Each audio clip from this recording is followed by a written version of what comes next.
Hey, today in the lab, John A. Brink, 83-year-old bodybuilder, joining me live in the lab. Hi, I'm Keith Billis, and this is Live in the Lab. All right. A little bit of weirdness in front of the camera there for anybody who's watching. So I'm like, hey, where's the button? Where's the button? I can't get it going. How did you go viral on TikTok? You were on America's Got Talent. How much do you get paid to be on AGT? Oh, you didn't get paid. Keith and Steve here in Live in the Lab. You're a great interviewer. I love it. 48 miles, 48 hours. And not just once. You ain't seen nothing yet. I hit 50 last time, and I'm like, yeah, things are a little different than they were 10 years ago. So trust me, things are to keep. You have no time for the BS that much of society seems to put on the table. Why is that? Like, what you're talking about is real right now. There's just no bullshit here, but it's just real. We brought you in with some Marley. I said, Joseph, let's talk music for a second. You said, well, Keith, oldies, 60s, 70s, and 80s. I've never talked to a sir before. Why are you a sir? In many ways, we're the same story. I came from nothing. You came from nothing. I think the old saying goes that if you want a trophy, you climb Everest. If you want respect, you climb K2. I've built an AI myself, and it's pretty fascinating when you can have a conversation with yourself with your own knowledge. Have you done that before? Why are we rushing to make these tools if they're all they're going to do is hurt humanity? Does the world need an Oppenheimer moment with AI? What a fun show. Hey, I was having some problems. If you would have saw the opener, I was scrambling with I'm still scrambling with you got Keith here. Can't even finish my sentence. I'm too excited. I got John A. Brink joining me, 83-year-old bodybuilder. Yeah, he's putting Schwartz to shame. He's putting Phil Heath out the window. You got to stick around. John A. Brink, Holocaust, like that, 83. I'm actually a teenager on the show today. I thought I was old. It's my birthday tomorrow. We don't need any celebrations. Nah, who's celebrating 52 when we got an 83-year-old young soul joining us today live in the lab? I don't know. So I'm not going to make a long monologue today because we want to give the respect to the young people in the lab today. Oh, wait a minute. That's me. Nah, we're going to bring John in a few moments. We're going to have a chat about all things bodybuilding, all things life. Really intrigued by his profile. He's joining us from Prince George, I believe, British Columbia, Canada. I don't know. He walked into the green room today and I said, hey, introduce myself. Typically, I don't like to talk to my guests very much, in advance of the show because it just wrecks the authentic, organic dynamic of them entering. So I said, hey, how's it going? I could tell we were going to get along, and I said, stop talking. Just stop talking because we are going to have a wonderful, wonderful conversation today with myself and John here in the lab. Before we do that, in 2 minutes, yesterday was Christmas for me. If you are a creator, you're an independent worker, you feel alone, you work independently, maybe you work for a remote company. Maybe they don't support you. Maybe you're part of a distributed workforce. Maybe you need to be held accountable. Maybe you need somebody to help you achieve your biggest goals in life. Maybe you just need somewhere to belong. Well, hey, I got a spot for you. I launched Bapple headquarters yesterday. It's a virtual place, like a virtual gym. Come hang out, meet people, socialize, achieve the biggest goals of your life. Most importantly, you'll be held accountable. Why? Because when you show up, I'll always be there. And you're like, and guess what? Special access to me. If that's important to you, I can help you. I've done a few things in my life, so I suspect that I might be able to help you do a few things as well. So if you're interested, come knock on my door. We're slowly trickling out the invites to the world's first, John, virtual gym, the business, athlete, performance lab. All right, I'm bringing John. I'm just going to stop. Nothing more for me to say. It's time to talk to the man of the hour, Mr. John Brink, joining me live in the lab. Johnny. Hey, Keith. My pleasure to be here. How are you today? Every day is a good day if you're 83. My dad turned 80 this year, and he has a very similar response, John, which is, well, I'm on this side of the earth. It's a good day. So that's his attitude. Yeah. But I got to tell you, I had a fellow in the lab a while back, Ian Clark, and at 46, he was diagnosed with less than 3 years to live. He was on my show a couple months ago. He's 65, chasing this idea of living forever. John, more and more people are living to 100 than ever before. I look at you, and you never like to judge a book by its cover, but I look at you and I'm thinking, man, this guy's got 40, 50 years ahead of him yet. I'm going to be 120. Yeah, see, I That's the object. I knew it. I knew it. John, where are you joining us from today? I'm in Prince George, British Columbia, Canada. And then for those guests watching us from around the world, Prince George in British Columbia is a beautiful province. Obviously, it's a big province, actually. Yeah. Most people know the city's Vancouver, We are about 500 miles north of Vancouver, or 800 kilometers. And that puts us in the center of British Columbia, north to south, east to west. It's a beautiful day here. I've been here for 60 years, actually. Oh, yeah. Yeah. So we have a long story, but we only have 53 minutes to cover it. So let's go back into the beginning. So you were born in 1940 in Nazi-occupied Holland during Second World War. You woke up in a very difficult time on the planet. You recognize that the Canadian soldiers were going to help you out. I'm paraphrasing. And as a result, you're like, hey, we're going to live in Canada. Is that the best way to put it? Yeah, the way to put it would be, Keith, let there be no illusions to anybody that war is difficult. And so a lot of people have the impression that once the war is over, everything is back to normal. It isn't. It simply isn't. And so the first memory that I have is airplanes overhead, up to 300 of them at least, bombing day and nights the German infrastructure to get by the Allied forces to get an end to the war. And then at the same time, the Allied forces landed in Normandy in the summer of 1944 and made their way up through Belgium, the west side of Holland, and I was born in the northeastern part, about 10 minutes away from the border. I still remember that. We saw far too much that we should not have seen. My dad was drafted into the Dutch army in April of 1940, and my mom had two children already, and I was the last one, a daughter and a son, 1 and 2 years older than me.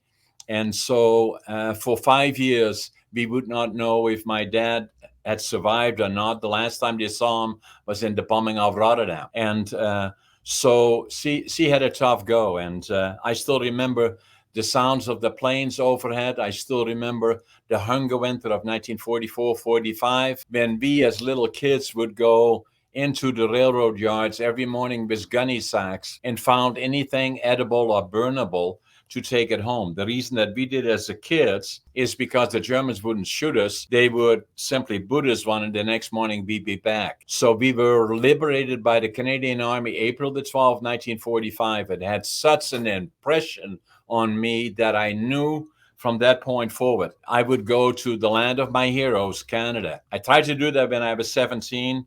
My parents wouldn't let me. When I was 18, I was drafted into the Dutch Air Force and was there for 13 months. And then when I was 23, I made my way to Canada and to the West Coast. The other dream that I had, that was one dream. The other dream that I had is to build my own lumber mill. And then academically, I was not overly successful. I failed grade 3.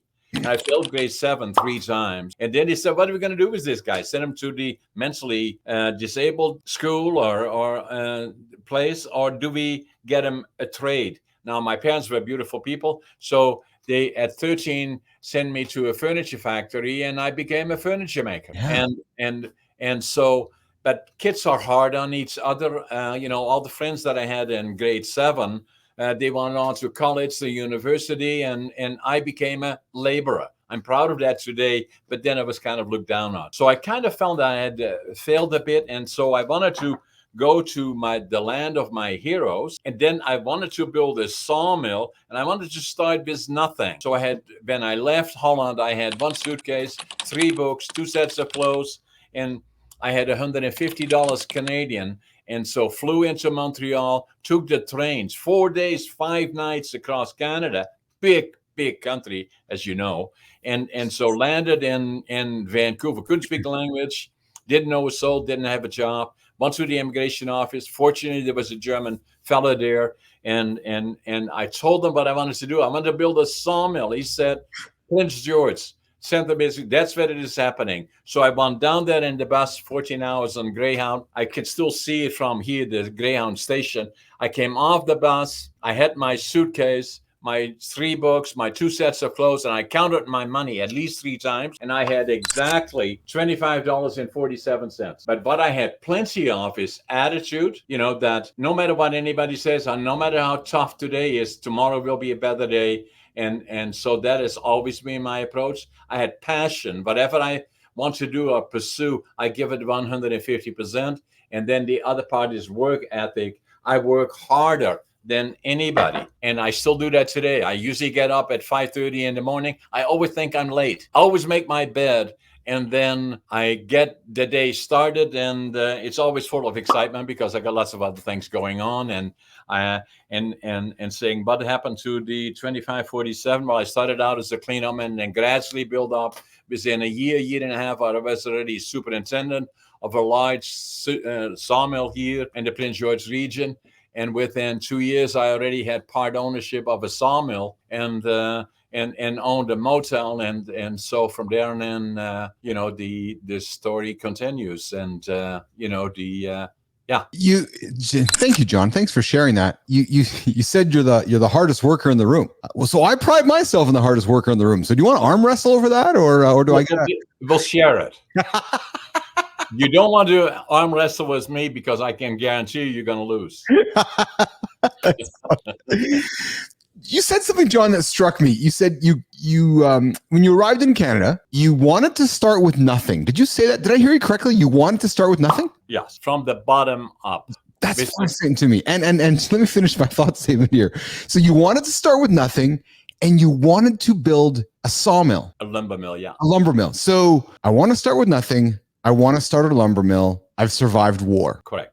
So anybody listening right now, hang on that for a second. Like, honest to God. Like, so if anybody's bitching about having a hard day, pardon my language, but anybody's bitching about having a hard day or having to grind out life, survived war, came to Canada, wanted to start from nothing and wanted to start a lumber mill and successfully did just that. Hi, Canada. Can I start a lumber mill in your country? What? Like that's really like that's the movie, John. Yes, hello. I just survived war. Can I start a lumber mill? Oh, okay, sure. Just go to Prince George and they'll set you up. That's just like saying, hey, Carter, my son, just head on down to the road. They'll give you a job at the old restaurant. You can go serve wait. You can go wait tables for a while. Yeah, I'm just going to come to stay. Okay, so we've now established the fact that you've come to Canada. Did Dad survive? You said you're my parents. And you said you had.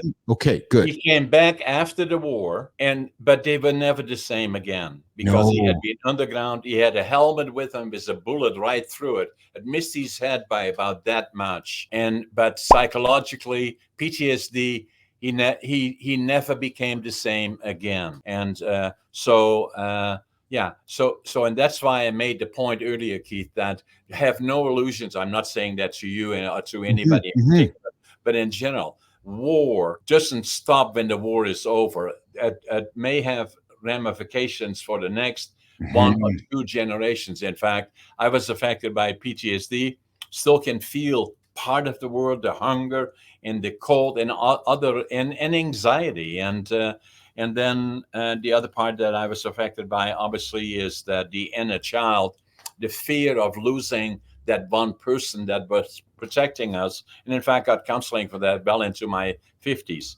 Very emotional. But I bet. And then the other part that I say, Keith, is that I do a lot of flying for my business, and I'm a pilot as well. But anytime that I fly, usually in North America, I do a lot of business in the United States. I sit by the window and I look outside and I say, it's paradise. It is paradise. We are so lucky, so fortunate. And then I look around the world, look at the Ukraine, look at the Middle East, and a lot of other places in the world, how lucky we are. And then I look at the politics, both in North America, not nobody in particular, and saying we have a democratic system that has flaws and is difficult from time to time, but it beats the opposite. If I look around the world to dictatorships like Russia, North Korea, Iran, Venezuela, Cuba, and China, for that matter, and then with us, sometimes it looks to me like we want to,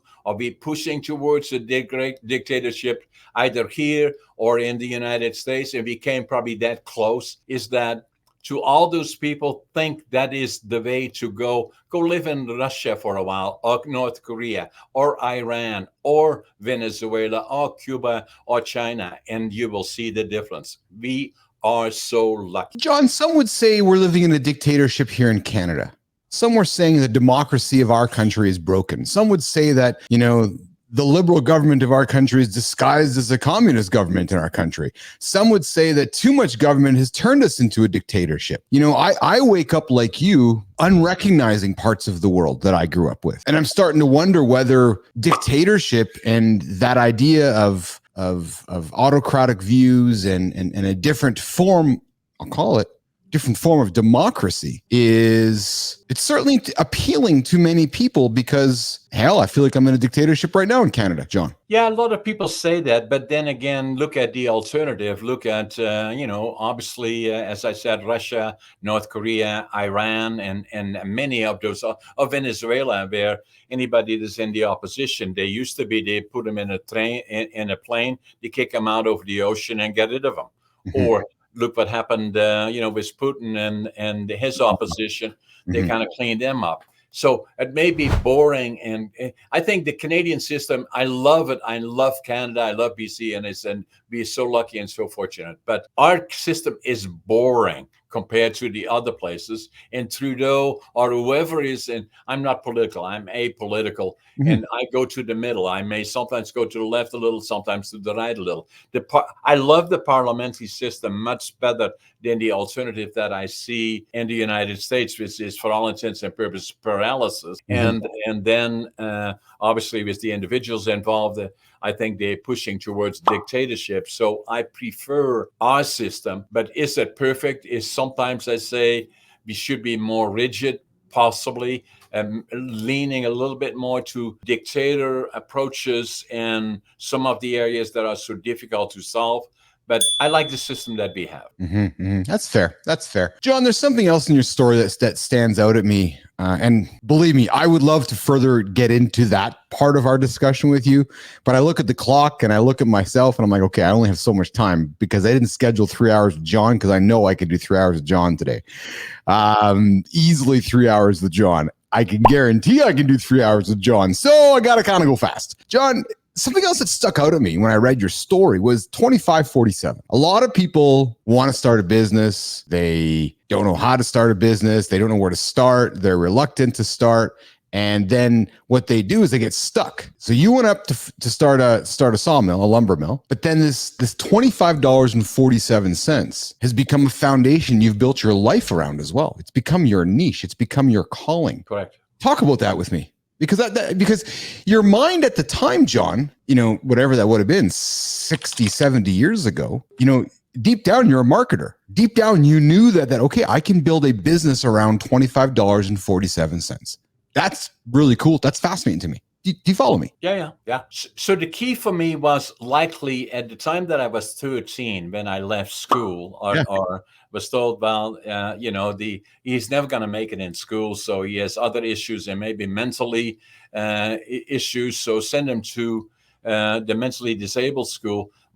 Fortunately, we didn't do that. So they sent me to a furniture factory. I love lumber because my dad was involved in lumber and my grandfather was a master carpenter. And so I loved lumber. So what had developed here is the war years gave me the dream. You must have dreams and you must have a vision as to what you want to do and where do you want to go. It was obvious that my credentials, what happens in Holland, Keith, is basically saying that if you want to, at some point you're going to get married, at some point you build a house, and at some point you want to have a good career. And every time you do that, they say, okay, where are your diplomas? Well, I didn't have any diplomas because I was out of school at 13. And, so I kind of felt in a way, although I was always optimistic, I knew I could do it as well as other people could. And I had to prove that to myself. And to do that, I had the dream of lumber. And then I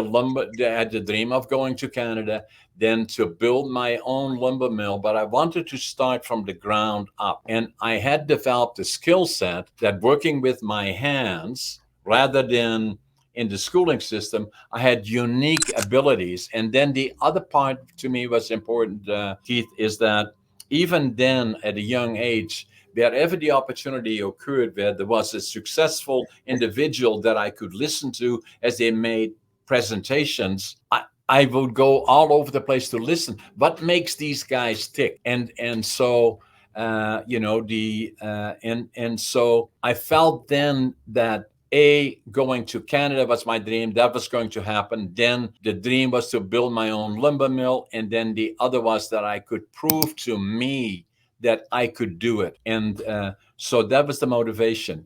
Then a number of things happened in between that made me successful. Is that even when I already had a number of companies, and people would say, "Oh, you're so successful," I didn't feel that way. I still didn't feel that I had failed, that my friends had gone on to university and the other places. Then at one point, I walked into a store here in Prince George, and I picked up a book, and the title of the book was Driven to Distraction, written by Dr. Halliwell. Yeah. And I opened the book. I still don't know today why I did. And it was about ADHD. Yeah. And I said, "Oh my God, that's me." And I wrote in the book in Dutch because I was ashamed of it. Now, finally, I know who I am. And that became a lock. And the more I found out about it, as I had no idea what it was, I went to my Google it. And the more I found out about it, is that it is fairly common. It's about, then I thought, from the things that I read, about 8% of the population have the benefit or are affected by it. And so it took me 5 years before I would go to my own doc, and I delivered our 2 daughters, and it was a personal friend, and he said, "Why are you in my office?" I said, "I think I got ADHD," and he said, so we checked it out, and yeah, I do, and so, and that became an important part in my life. And the more I found out about it, the more I found out that the frequency of occurrence is much higher than 8%. I was a public speaker and giving keynote presentations all over the place and doing those kind of things. And I included it in my presentations. And then I found that probably more than 20% of the population have the benefit, in my mind, of this, what I call superpower, called ADHD.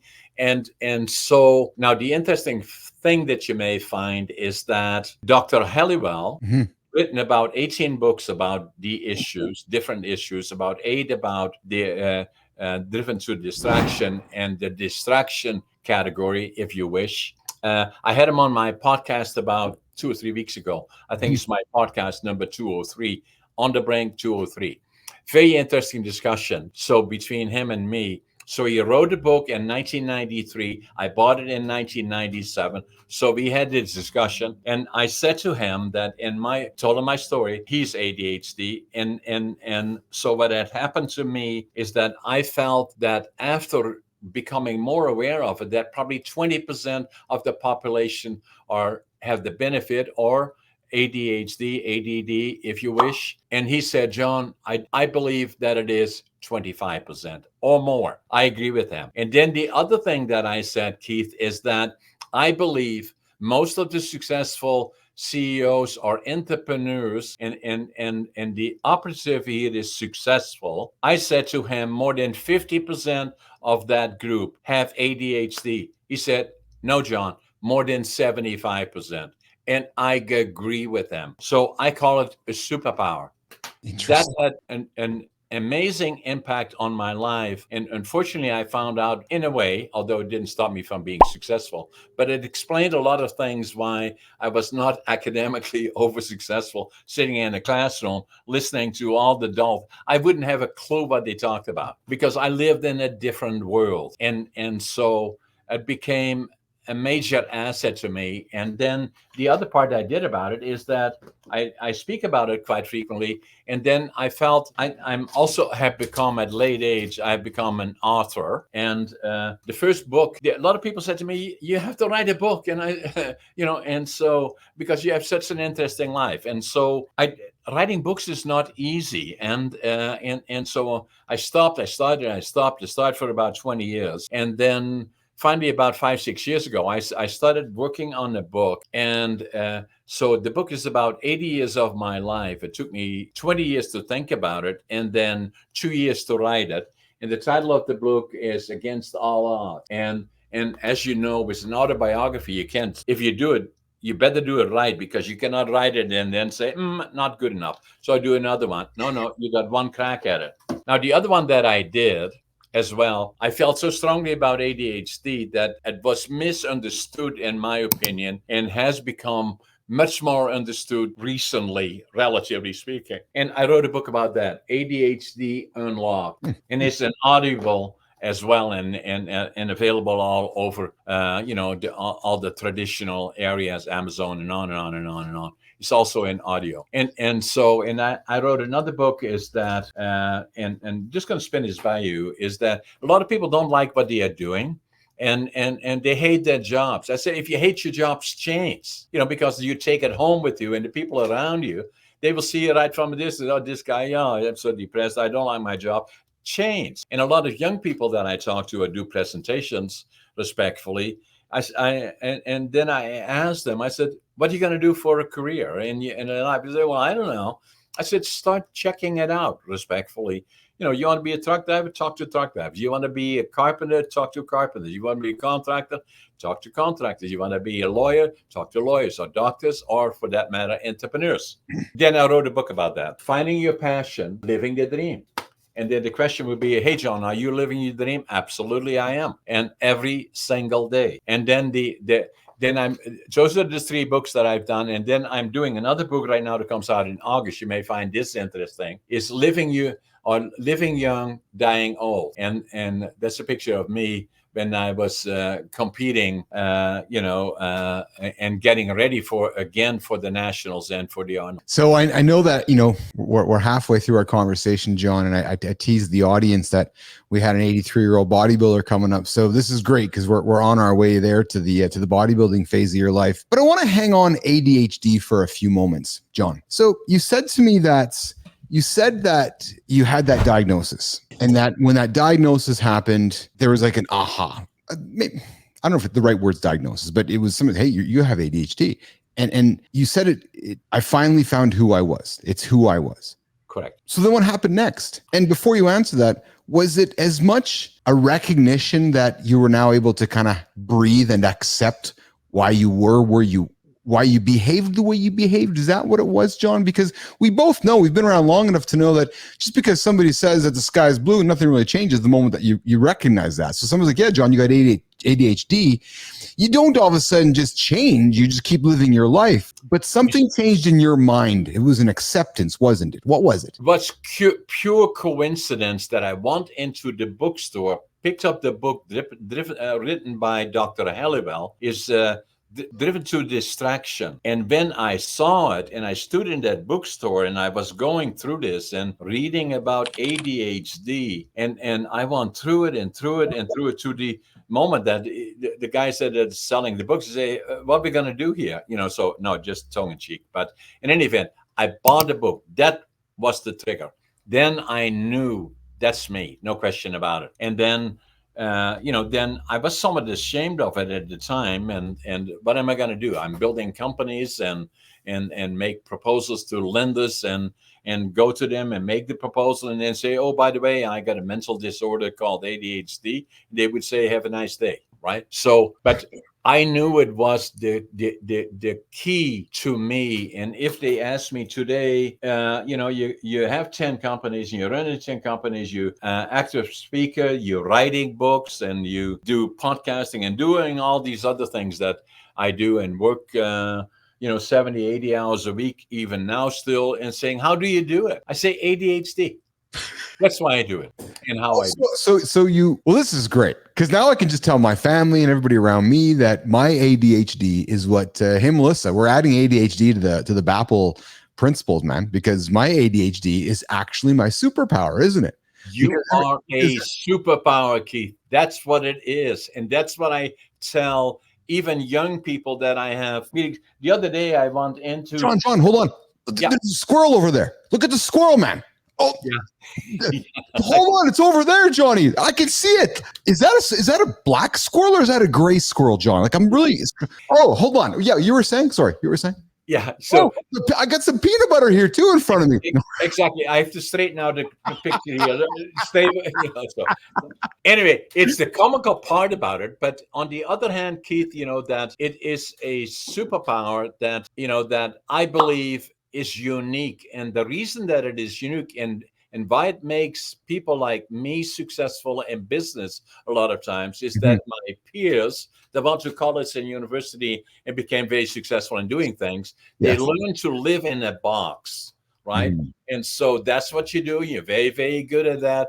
And then I have that box too, but I'm totally on the outside all the time. It's saying, what would happen if we did this, that, or the other thing? And it makes my peers in the industry, or I'm being very involved in leadership roles, I always kind of reach to the outside saying, what should we do here? How do we go about that? Makes them say, oh, no, I don't know. So that, and so it gives me that benefit. In fact, we looked for a senior person in our management team, one of our companies, and we advertised it across the Canada, and we wrote in all the specifics that we were looking for. I put on there ADHD to consider to be an asset.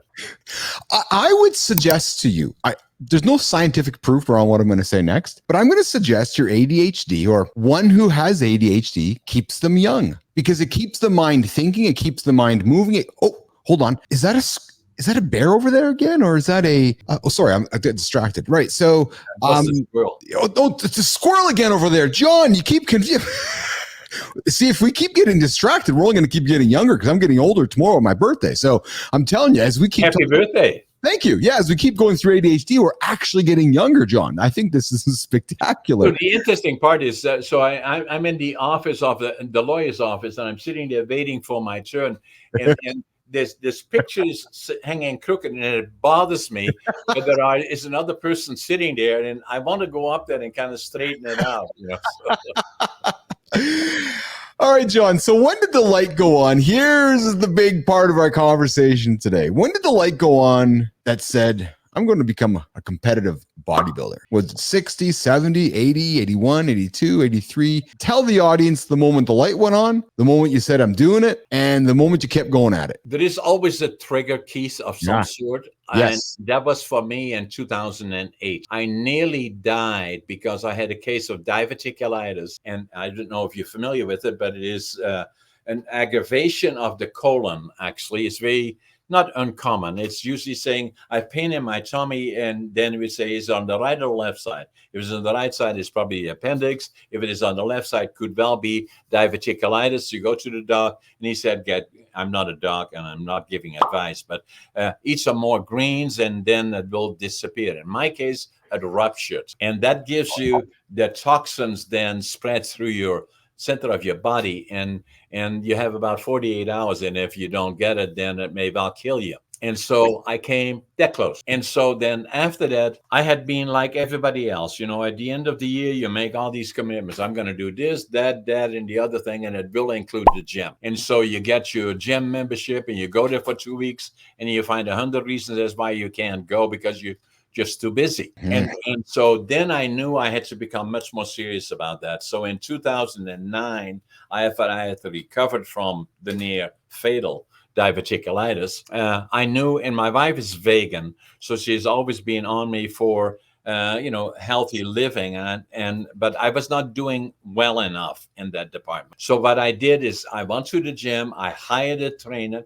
And my life is appointments. I'm sure you have the same experience. If I have appointments, I usually go out of my way meeting my appointments. So I started training for this was in 2009. By 2015, somebody walked into the gym, and I was committed. I give it all the 150%, right? And so somebody came up to me and said, hey, John, have you ever thought about competing? I said, me? And then I thought, maybe that gives me a goal and makes me even go more committed to it. And so we started working together as my trainer on that. And by 2018, I was now ready for competition. First in Northern BC, did bodybuilding and physique, came in second bodybuilding, third in physique. That qualified me for the provincials, came in third in bodybuilding, second in physique, qualified me for the nationals and for the Arnold. Yeah. So to anybody listening, we're talking Arnold Schwarzenegger, the greatest bodybuilding legend of all time. So you qualified for the Arnolds. Absolutely. And I talked to Arnold about it already, and said, I will be there in the body. He said, we'll make pictures together and we'll work out together. I said, that's what we're going to do. So then COVID happened, obviously.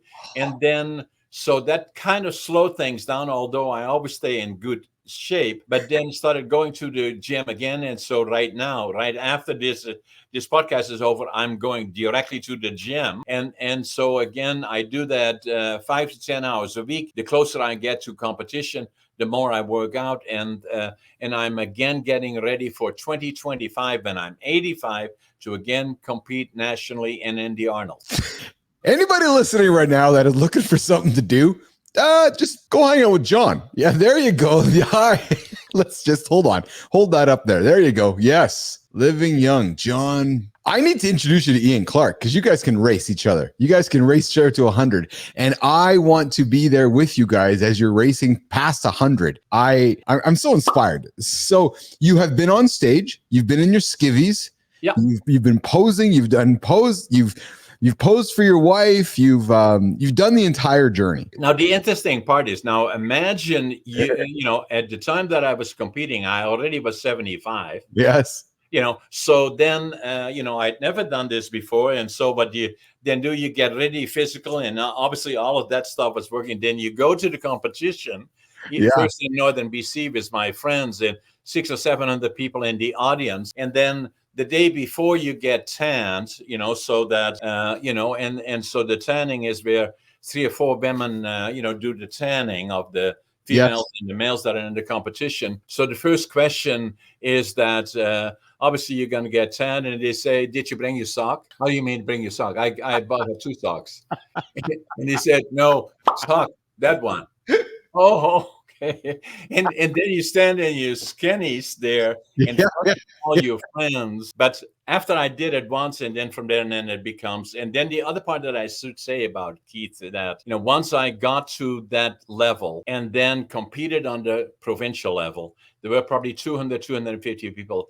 Every single one, male, female, belonged there, because they put in all this effort and all this time to be successful in that particular competition. And I have a great deal of respect for people that have gone to that length to become competitive. Now, the other thing I should hasten to say, that it helped me for healthy living. I say in my book that even if you don't have to become an Olympian or a bodybuilder competitor, if you like it, do it, but at least stay physically active. You know, even if you walk half an hour, 20 minutes, half an hour a day, it will keep you active. And then the other part is diet. Diet, extremely important, is that, you know, I'm very, very careful. My wife is vegan. I'm probably 80-20, probably closer to 90-10. And I stay away from the processed food. If I go to a store, I usually am on the outside. I don't go to all the processed food is in the middle. I don't touch that. What's your weakness? What do you like to cheat on, John? Depends on what time of year. I like to have an ice cream every so often. Yeah. And then you know, so just today it was the anti-bullying day here. So one of my right-hand persons was so good to go and pick up, because we want to support all the causes. They picked up the donuts and that had orange stuff on top of it, and brought it to the office and saying, what do I do? So I had a bite out of one of them, and I said, I hope nobody sees me. So what I'm saying is that I take it very, very serious, and I don't cheat much. You know, I watch out for diet. I'm very, very specific, and so I'm most of the time very, very good. What did bodybuilding teach you at a later stage in life, John, about business? It follows all the things that I do, right? So what made me successful is basically on this plaque. It is attitude, passion, work ethic, and working harder than anybody else. The other part about it is that just today I had a busy day.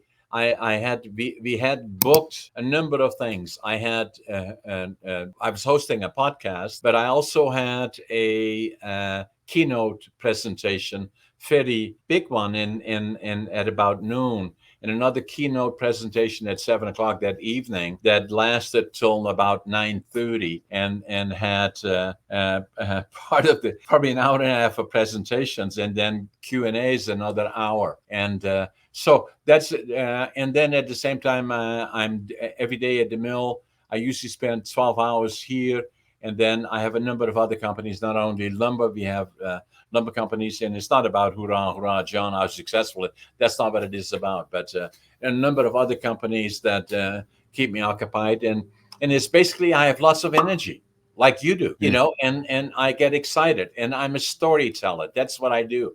And if you want a podcast with me, then I tell them, send me your bio. I can quickly go through it, but I'm not going to read off anything. We'll have a conversation, and if it works, you know, then we go all over the place. Mm-hmm. And, well, just like so we're having right now. I love it, and that's what I do. And we've done about 220 podcasts where I'm hosting, and then I'm usually a guest on another. I do about 15 a month, and about guesting about 2 a week, or 3, 6, 7, 8, you know, during the month. And I love it, Keith, because if I do presentations, keynotes, and I have to go into the States, it takes me too much time to go there and lose 2 or 3 days. And I'm not trying to be important, but it takes a lot of my time. And so with the podcast thing, there you and me are sitting here podcasting. And it's not only that it looks like we are in the same room, that I already know that tens of thousands of people around the world will watch us podcast. And it's only on its infancy where we are today. Yes, exactly.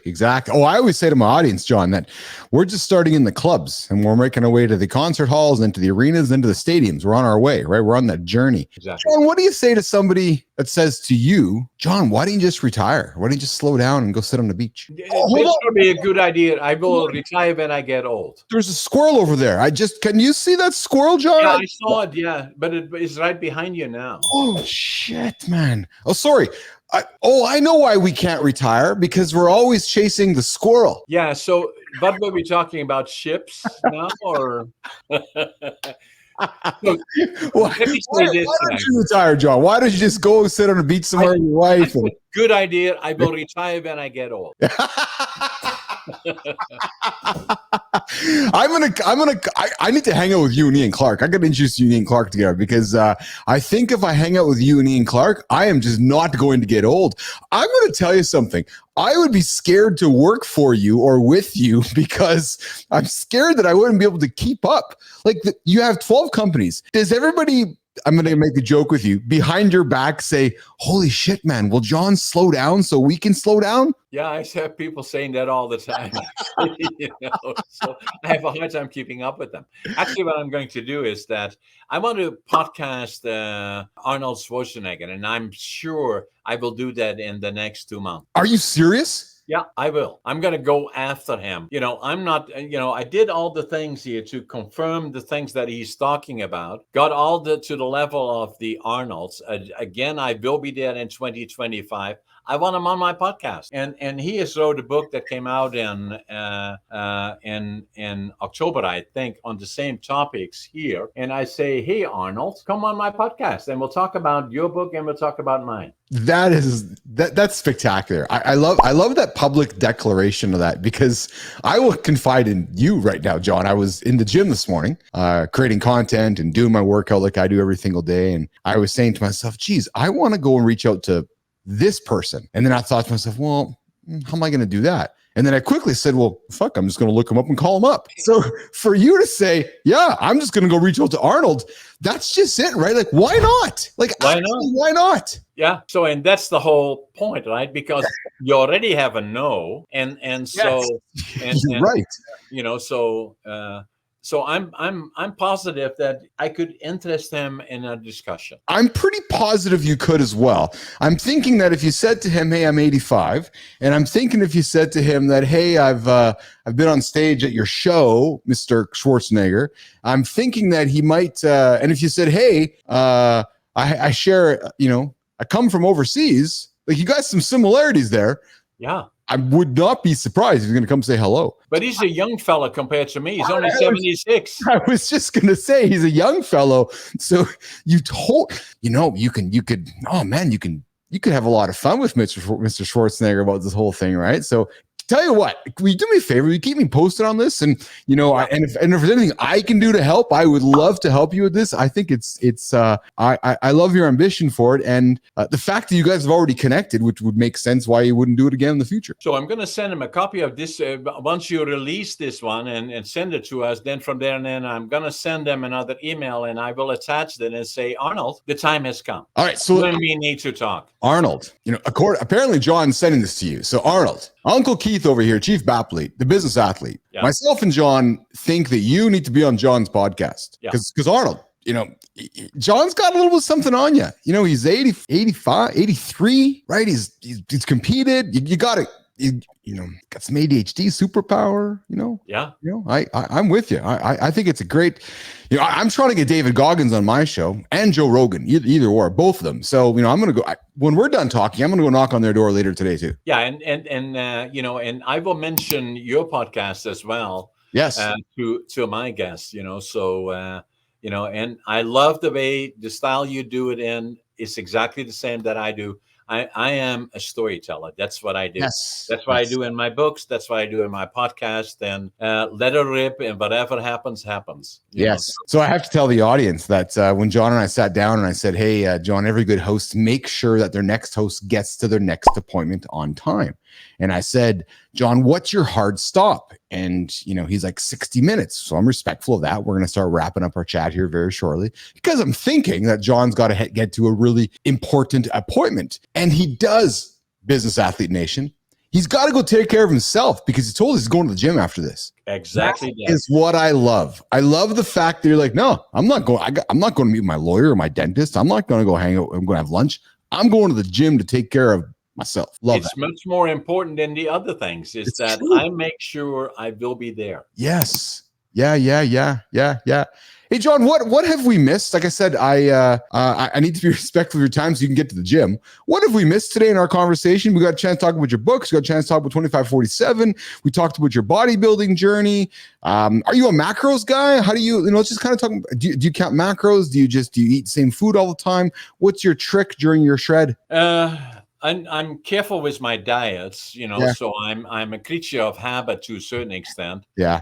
I'm the other thing that I'm doing is looking, and so does my wife, actually, Sharon. She has been a good, not only wife, but friend to me for the last over 40 years. And so she's very proactive in looking at where do we go from here in terms of the medical system? Where do how can we be more proactive to, I look at our bodies and they are so forgiving and willing, but they only take so much abuse, and then you have to be more proactive in understanding them and doing things that in terms of whatever you put into your body that it will help you to stay fit and healthy at the longest. It's all about the last decade of your life, the last 10 years, I should say, of your life that is the most important. I see so many people that are young people that are, because of their life and what they have done or not done, that are not healthy in the last part. The other part that I was going to say is that I saw this article about a doc that in the United States, actually, that did a study on about 100,000 people that had done biopsies. Not a single one of them died of old age. There you go. Quality of life. Yes. How you treat that body that is extremely forgiving. So take care of it. Yeah. John A. Brink, you are an absolute inspiration to me, to my audience, to those around you, to your employees saying, oh my God, this guy's still going here today. I got to get my ass to work. And to your competition that you compete against when you get on stage. And I know, Mr. Schwarzenegger, that this guy here is an inspiration to you too. So, John, you got to come back again and join me in the lab for another conversation. Will you? Absolutely. Stay in touch with Scott, and we'll stay in touch together. That would be spectacular. I certainly enjoyed your time. Very, very. I loved hearing your. Oh, hold on. There's that fucking squirrel again, John. Look at the squirrel. You see it? Oh, you have to straighten out that one picture behind you because Is it crooked? Yeah, likely the one in the middle. There's three. Oh, okay, yeah. Yeah, if you can, yeah. John, it was a pleasure. You know, I'm gonna teach you something today because maybe you haven't heard this before. So I'm gonna offer something to you that you can offer to your guests. Okay. A number of shows back, this was taught to me, and I feel like it's my duty to teach others. And I think you're gonna get this. Every single day, I know you start your day with your vitamin C, your vitamin D, your vitamin E, and all your vitamins. Well, now I'm gonna offer up to you some vitamin G, a whole bunch of gratitude from me to you and to your family and to all your, to everybody listening right now, that, full of great gratitude for having you here in the lab today. So vitamin G from Keith to John, thank you. And it's mutual, Keith. It was my pleasure and my privilege. Awesome. I'm going to put you back in the green room for a second. I'm going to say goodbye to my audience and come back and walk you out. All right? Okay. Sounds good. Hang tight. We're doing that. We're doing this. And I'm going to put this back on. Yeah, we're dancing. Hey, that was fun. Oh, there's a fucking squirrel again. I see the squirrel. John, the squirrel is in my office. And the sign, I gotta go fix this back here too. I think it's crooked. John, you should come back to Manitoba and fix this for me. All right, ADHD, landed in Canada wanting to start with nothing. Yeah, a lot of people want handouts. A lot of fucking people want handouts in this country. A lot of people want handouts everywhere. Not John. No fucking handouts for John. John's like, no, I don't want a handout. No, I want to start at the bottom. And I want to go to the top. I want to start at the bottom, and I want to go start a lumber mill. And I don't want no help. I'm going to do it all by myself. I got ADHD. Oh, there's that squirrel. All kidding aside. John Brink, go back to listen to the top of the show, the whole hour. 30 minutes in, we get into bodybuilding. The guy has got a story. Got to go listen to it. Hey, listen, you know where to find me. All right, this is good tunes. You know where to find me. I drop 7 days a week here, meeting the world's most interesting people. We bring a little bit of Stern, we bring a little bit of Rogan, we got a whole bunch of Bilous. Bringing it to you guys every single day of the week. On X, on LinkedIn, on YouTube. And hey, we entertain and inform. If you want to be informed and bored, go listen to something else. I'm out of here.